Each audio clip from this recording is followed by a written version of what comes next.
So let's get into it.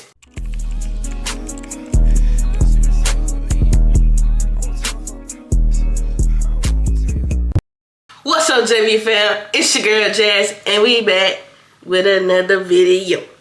And we back with another video on the latest channel on YouTube.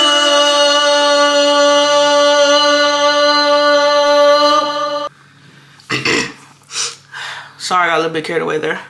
But today we are here with the week 1 recap of Unrivaled. So as y'all know, last week was week 1 of Unrivaled basketball that started on January 17th and it ended on Monday the 20th. So those were 3 days where they had 2 basketball games each. And I must say, Unrivaled basketball, L-I-T-T-T-T, exclamation point, exclamation point, exclamation point. Alright, so let's just get into the reason for this video. So in this video, I will cover highlights of the week, game of the week, play of the week, key takeaways, and the cut list. So each category is just me breaking down, different aspects of the game, show you some highlights, show you who I feel was the top performer this week, tell you some things I feel like the teams could either improve on or some things they did good, and also to show you the cut list that no one should be on. Alright, so let's get into highlights of the week.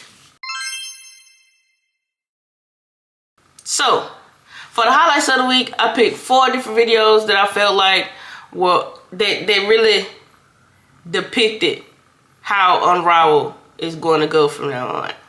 Now, I'm not putting them in any specific order, but I will say these 4 this week were like some top plays that were great for opening weekend of Unrivaled. So check out these highlights right here.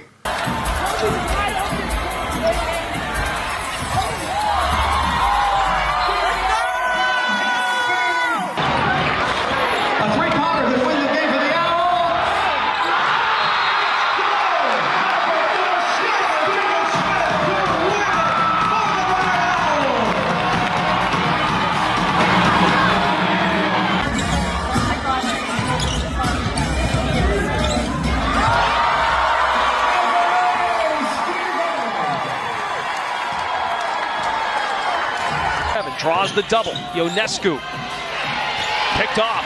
There's that pressure Teaspoon wanted. 3 to fire for Agumbo. Those were good highlights, wasn't it? Yeah. If I had to put one on top of the top of them, it would probably be Rike over BG. Cause man, mind you, Rike is 5'8", BG is 6'9". Okay. Shouldn't have been possible. Shouldn't have been possible. But shout out to Enrique with them hops, man. Definitely a top tier play. Alright, so let's get into the game of the week. Alright, so for game of the week, I decided to go with this gym because it was such a... I don't really know how to explain this game, okay? But this game right here lets me know that this is going to be a real competitive season. That it's anyone's game. It's no guarantees for anybody. So for the game of the week this week, I'm going with the Lunar Owls versus the Mist, which was actually the first game of opening day of Unrivaled. So as you know, the Lunar Owls were down, I want to say 21-7 going into the second quarter, but the Lunar Owls were losing. They had a major comeback win over the Mist, and shout out to diggins-smith. As you know, she was in highlight. That 3 that she shot to seal the game, immaculate. I don't know what the Lunar Owls did after halftime, but they came out standing on business. Okay, that whole transition after the first half, you saw a shift in their momentum and their grind for the ball. They literally were down the entire game. They rarely had like the lead. Mind you, Jewel Lloyd scored like 34 points that game. Okay, so Jewel Lloyd was hot. She was balling. But Skylar and Nafisa and them, they said, nah, this our game. So yeah, definitely game of the week was Lunar Owls versus the Mist. Definitely have to give them that one, because shout out to the Lunar Owls. I was not expecting the Lunar Owls to play like that. Like, if you want to, go back and watch my live stream of that game, and you'll see how shocked I was that the Lunar Owls won that game. It was chef's kiss, because they did their big one. I'm not gonna lie, they definitely did their big one. But yeah, game of the week has to go Lunar Owls versus the Mist. All right, now we're going to get into the player of the week. So, for player of the week, I'm basing it off of overall stats and how I feel like they did in the first week as a whole. So, for my player of the week, I'm going with Nafisa Collier. She ended this week with 29 points and 8.5 rebounds. Also 3.5 assists. So, I feel like she was definitely doing her big one, especially on the boards with 8.5. That's, very hard, especially, in this league, how fast-paced it is. So it's not, I wouldn't say it's real easy to get rebounds like that, but for her to average like 8 is easily. And she also has 29 points, and she only played like, I think, 18 minutes. I want to say, yeah, 18 minutes. And like what, the 3 games she's played? Yeah, she's played 2 games in week 1. But she, in those 2 games, she's helped her team win. So the Lunar Owls are currently sitting 2-0 right now in Unrivaled. But shout out to Nafisa Collier for sitting at 29 points, 8.5 rebounds, and 3.5 assists. So shout out to Miss Co-Founder Nafisa Collier on being Week 1 Player of the Week. Now, let's get into key takeaways of Week 1. So, some key takeaways, I only have a few. Like I said, they can be good or bad. It depends on how you take them. I don't have a lot of key takeaways that are bad, but I will say that I would like to see some adjusting. So, when I say adjusting, the teams that I'm focused on when I say adjusting would be Rose Basketball Club, Miss Basketball Club, and Phantom Basketball Club. Those are the bottom 3 teams right now. They're all 0-2. But specifically to Rose and Mist, I would like to see better rotation when it comes to players. Because for some reasons, like the teams that are out there, they're not really meshing in a way that will get them the win. Now, I will say with Mist Basketball, I did like the rotation of Dejanay Carrington, Aaliyah Edwards, and Rakia Jackson. I did like their rotation. It seemed like they were all working together, and they had a groove going on. So I will say I would probably like to see them out on the floor more together.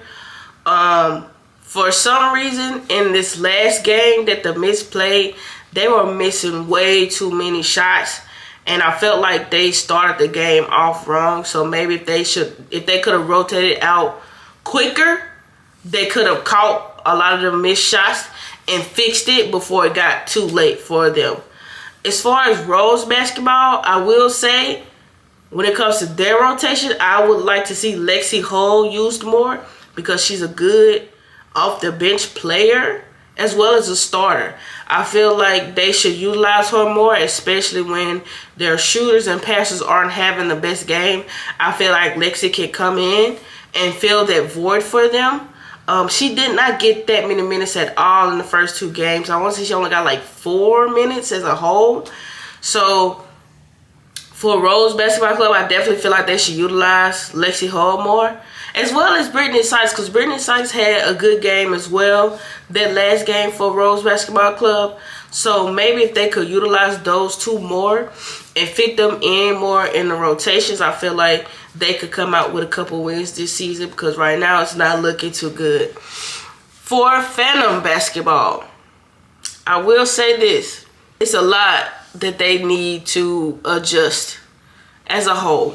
They have good players, good defenders and things like that, but a lot of the times their defenders are getting beat, getting blown past and things like that, so they definitely should look into fixing that as well. Possibly they should work also on optimizing more on fast break points. So actually finishing those fast break points and better passing. I feel like they got like better passes, they can up their momentum and get those dubs that they're looking for. Because the way they got beat by the Laces, folks got beat by 38 points. Okay? 38. So yeah. This is the part of the video no one's gonna like. You shouldn't want to be in this part of the video. But we have some people on this list. So let's get into the cut list. So on this week's cut list, we only have a few. We only have a few. One. I'll just get into it. So the first person or persons on my cut list this week is Nola Henry and Rose Basketball Club. Now, I will say this. They aren't a bad team. Okay? They aren't unevenly matched. Things like that. So, again, Rose Basketball Club and Nola Henry. Nola Henry is not utilizing her roster correctly to me. She's the coach. I can't say too much. She's the coach, you know what I'm saying? But I feel like she has a lot of depth in her roster and she's not utilizing it correctly. Like I said, she has some good players. She has point guard on her team. She got Khalil Copper on her team. She got Angel Reese. She got Audrey Stevens. She got Lexi Hall and Brittany Sykes. So she got some defenders on her team as well as shooters. Okay? What she's not doing is utilizing them correctly. Like I said, she's not utilizing Lexi Hall at all. And Lexi Hall should not be playing Unrivaled with only 4 minutes to her stat name right now. 4 minutes is crazy. She has the lowest amount of minutes out of everybody. And it should not be like that. Lexi Hall she a hooper, seriously. And I feel like Nola Henry needs to use her more. Like, it's not right what she doing, Lexi Hall. But hey, I mean, she's the coach. She knows what's going on. She knows what to do. But I definitely feel like she needs to utilize her bench more and not always start her starters. Or however, her big three. Which was Chelsea Gray, Khalil Copper, and Angel Reese. I feel like she should try, rotating them out and trying to like have them all be able to work together. So I definitely feel like they should change it up and do better because Rose Basketball should not be at the bottom of the standings for week 1. But we shall see. The last but not least on the cut list, we have Adam Harrington and Phantom Basketball.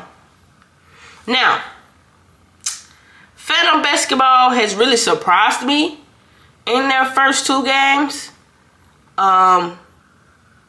Their play has not been top tier like I expected of them. Because you have Natasha Cloud, Satu Sabli, Mayberry hasn't been playing, but she's on the team. But, Natasha Heidemann has taken her place for now. You got Sabrina Nisku, Katie Lou Samuelson, and Brittany Greer. So, a lot of them have played together before. So they know how to work together. But, for some reason, their play is not matching who they are. If you get what I'm saying. Like, the types of players that they are in the WNBA is not transitioning over into Unrivaled. And then it could be because some of them have not played 3v3 before. A lot of them have only, done 5v5 and things like that. I don't think any of them have been on a 3v3 team.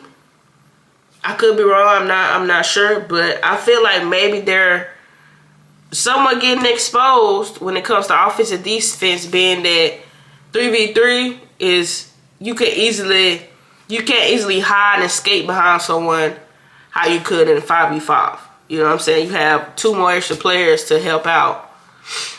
When you're playing 5v5 versus 3v3, it's just you and your other 2 teammates, and it's not as easy to hide or escape past someone else and like put the blame on other people. So it's like it's you versus your opponent, really.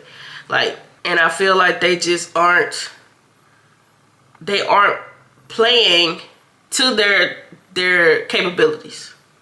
Now, I did see that Sabrina might have had a hand injury in the last game, so I don't know if that's what's holding her back some in Unrivaled, but I would hope in week 2 that they get their act together, because I feel like they have a phenomenal team with great depth, and I also don't want to see them at the bottom of Unrivaled. And like I said, they just lost their first game by 38 points, so definitely don't want to see that again. Definitely don't want to see that again. So hopefully in week 2 we see some changes and some momentum shifts within the teams.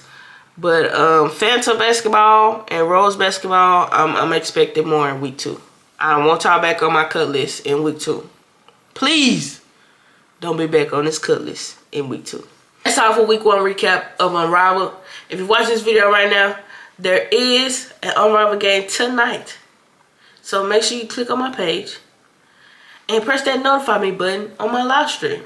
We'll watch this video and then click on my live stream if I'm live. Might as well, you're already here. Might as well. But that's all for the video. Make sure y'all like, comment, subscribe. Hit that post notification bell so you know any every time that I post. I love y'all. Y'all be safe. And I hope to see y'all in that live stream. Peace.